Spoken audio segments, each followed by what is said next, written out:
Now that's an appropriate lead-in if I've ever heard one. If you're not watching us live streaming, go to stltoday.com/McGraw. Unless, of course, you're in your car and you're driving, in which case you shouldn't do that. But we've got dogs in the studio today. We've got two dogs. We've got LaRue. We've got Gus.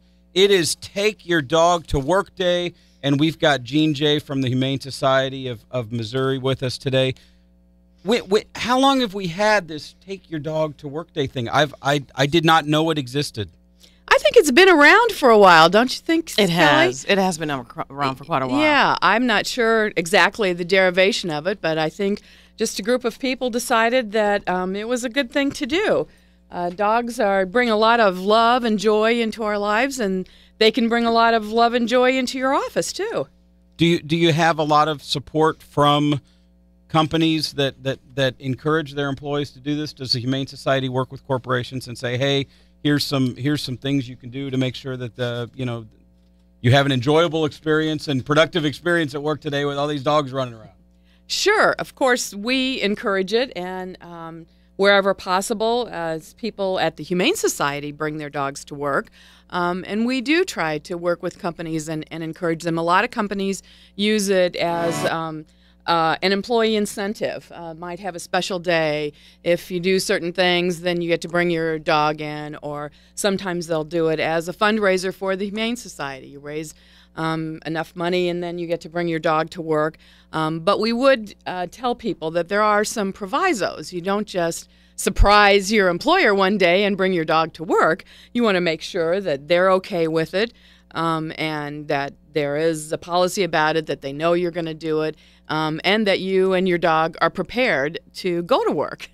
Another reason why I think they do have this Take Your Dog to Work Day to also let people know about the joys of adopting a shelter dog or cat. I think that is true, too. And, of course, we're all for that. We have hundreds and thousands of dogs and cats that are adopted every year from the Humane Society of Missouri. And anything that helps people have that bond between pets and understand how pets can really improve your lives, that's really the best thing. You can go to our website, hsmo.org, and see all the wonderful animals we have for adoption every day. All sizes, all shapes, all temperaments, good for active people, good for not active people, about anything you want. Gene, you brought with you today Gus. Tell us about Gus. Gus is actually a puppy mill survivor. He is my dog. I got him when I first started working at the Humane Society about 10 years ago. He developed an eye infection, and before I adopted him, and the Humane Society's Cinderella Fund actually paid for removing that eye that was infected. So he's a one-eyed dog, but he does really well. He's lived a great life with me for 10 years.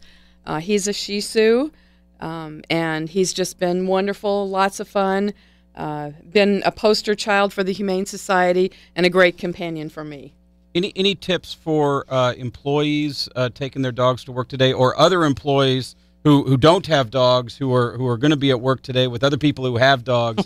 Because not everyone likes dogs. Can you believe that? A couple of things people should think about and be prepared for today. Sure. Well, of course, the first thing is make sure that your employer is okay with it.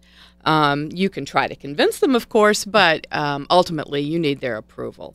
And then let's talk about pup-proofing your office, and just make sure that there's no hazards around. If your dog tends to chew things, make sure that there aren't any exposed cords or toxic plants, those kinds of things. And then take a little doggy bag, care package with you, because, of course, your dog may need to eat during the day, may need to drink water, might be more comfortable if it had a little bed to sleep on under your desk.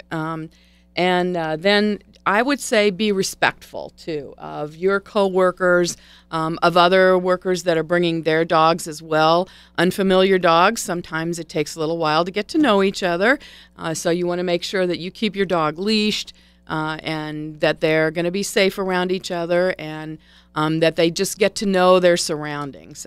So don't expect that your dog is going to be just absolutely perfect right when they walk into your office.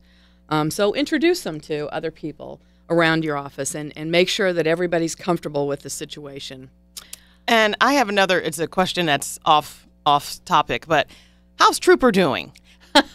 Trooper is just fantastic. Trooper is the dog that was dragged behind a truck more than 1.5 miles a couple of years ago, and we, the Humane Society of Missouri Animal Cruelty Task Force, rescued him off of Highway I-55, thanks to a Good Samaritan who saw that he was being inadvertently dragged behind this truck. He had massive injuries, and we were really concerned whether he would even survive. He was just a 5-month-old puppy. But fortunately, with great veterinary care that we have through our Animal Medical Center of Mid-America, we were able to pull him through, and all of the shelter staff made a valiant effort. We had him for a year. We did have a pretty extensive adoption review process, and we found a great adopter for him, a guy named Greg, who lives over in Illinois, and he is just a fantastic adopter. And Greg and Trooper are doing just wonderful these days. What a success story. Seriously. It is. It's a fantastic story, and really shows all of the services that the Humane Society of Missouri has, and the lengths that we'll go to help animals in need. Good to hear. Thank you for that. Jean Jay, Humane Society of Missouri, and her dog, Gus. Thanks for being here today. It's Take Your Dog to Work Day. If you hear barking around the corner, that's what's going on. You're listening to the Big 550 KTRS. Tony Messenger filling in